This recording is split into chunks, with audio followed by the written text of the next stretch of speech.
Thanks to John Strong and Stu Holden. So we have another confirmed quarter-final for you. It will be Spain against Belgium in Los Angeles this Friday. We also know France will face Morocco in Boston, and Norway are going to take on England in Miami. As we welcome you back to our platform here at Seattle Stadium, Rebecca Lowe, Thierry Henry, Zlatan Ibrahimovic, and a very disappointed, no doubt, Alexi Lalas. But he is still smiling, as you should be, after quite the summer. But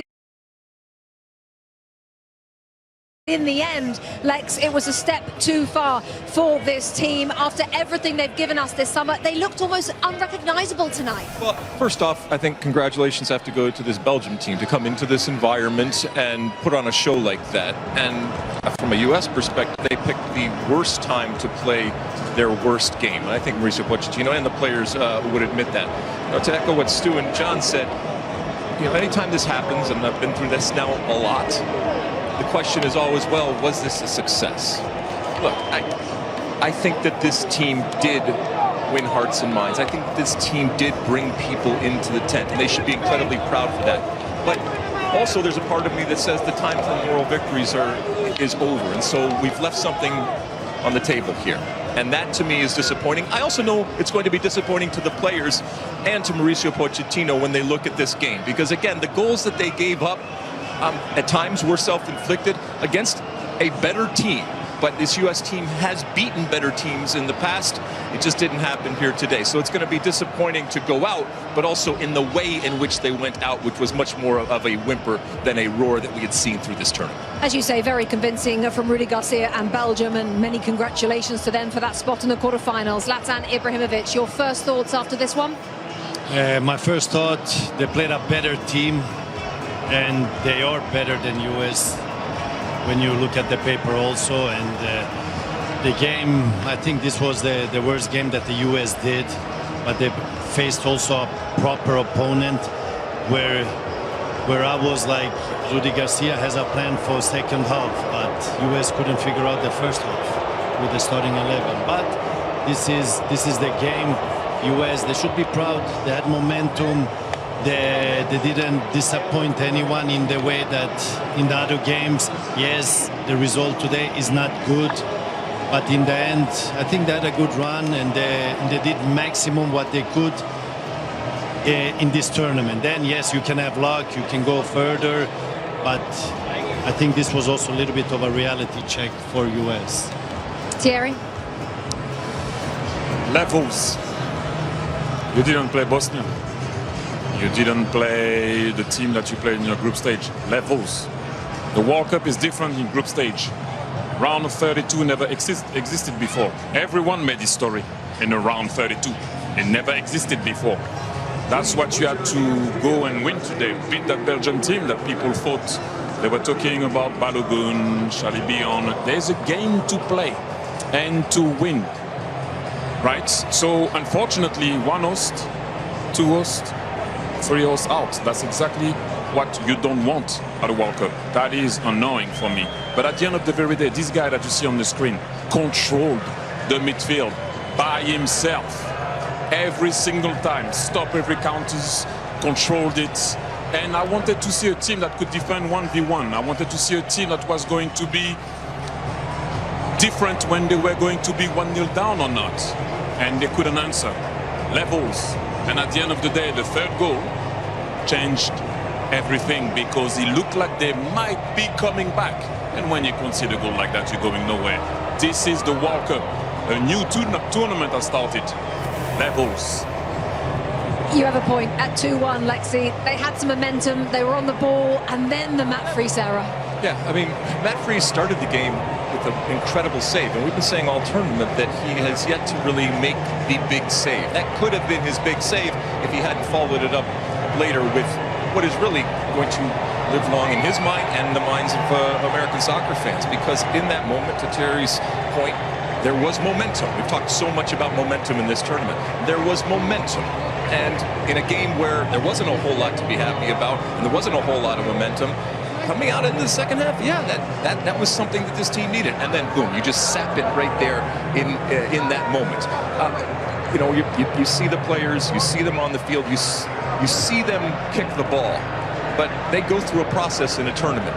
living together, traveling together, seeing everything that's happening around them. And it's incredibly emotional. I'm sure it's emotional for Mauricio Pochettino and for all of these players here. They will need time to digest this.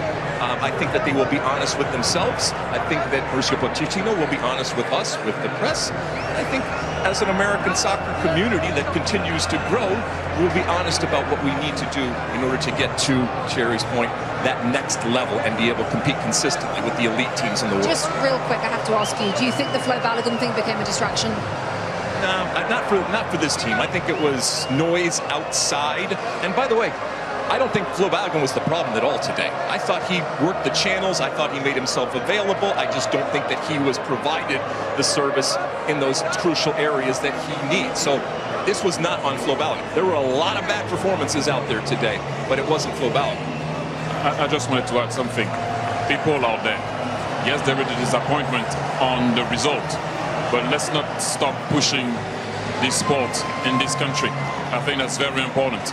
Built from what happened, yes, there were levels today. Belgium was way better. I told you it's not because the big guns are on the bench that you need to disrespect that team or not underestimate that team, because Trossard can play, the Catelara can play, Luke Bakio can play, and you saw what the midfield can do and at the back of and goal also. But do not stop here believing that it can happen. It will happen eventually one day. Okay. While this World Cup is over for this U.S. men's national team, this World Cup is far from over for the United States. Okay, yeah, good point, gentlemen. Thank you. So 4-1, the final score then. The first half damage was done by Charles Catelara. This Belgian team were 2-1 up at half-time and added 2 more after the break. And Belgium growing nicely now into this, what is still a magical World Cup. This is the watch party in Kortrijk, back home in Belgium, in the middle of the night. But now their quarter-finalists will have more post-match thoughts when we come back. Charles Catelara causing problems for the US in that first half. His first World Cup goals doing the damage right now for his team. And back home, it's the middle of the night in Herzog, Belgium. These are the moments that they're enjoying, though, no matter the fact that it's 2:33 a.m. when that goal went in. As we welcome you back to Seattle Stadium, I'm Rebecca Lowe alongside Thierry Henry, Zlatan Ibrahimovic and Alexi Lalas. Let's show you then the first half of this game in Seattle. Beforehand, a beautiful scene, the flyover over this stadium, but just 9 minutes in, it went a little wrong, Alexi. Yep, this U.S. team just got punched in the nose for the first time this tournament. I guess the good news is it could have been worse, but right off the bat, U.S. is used to scoring early. Well, Belgium said, not so fast. The Catelara getting in. Anybody want to clear it? Anybody? Anybody? No? Okay, well, there you go. A gift to Belgium in the first minutes. And yeah, Mauricio Pochettino is not a happy man, nor should he be. We have seen this before. When it comes to free kick to US, Malik Tillman steps up, gets the good free kick, a little deflection, but it's still a free kick goal. So his second goal of the tournament, and he gets the equalizer there so far. Nice celebration. And then Rebecca said, I want to see how they're going to defend their 1v1. They couldn't stop Leandro Trossard. Don't sleep on the Catelara. Do not sleep on Trossard. Do not sleep on Dodi Luke Bakio. The big guns are on the bench, but those guys are on the field. 2-1 Belgium. Yeah, that is a key point. The big guns are on the bench. Plenty of reinforcements to come on for Belgium. But from a US perspective, Thierry, how do they get back into this? They need to rectify something in midfield. It's too easy for Belgium. Too easy. They're controlling that midfield. Ball, they're switching the ball all the time in 1v1 with Leandro Trossard and sometimes Luke Bakio. Lack of rhythm. We saw a couple of times Malik Tillman doing some stuff, a couple of runs of Balogun. But you know what? You still have 45 minutes to reverse it and plus. But it's going to be a tough one because the big gun might come on when you're going to open up to play. Zlatan, your thoughts?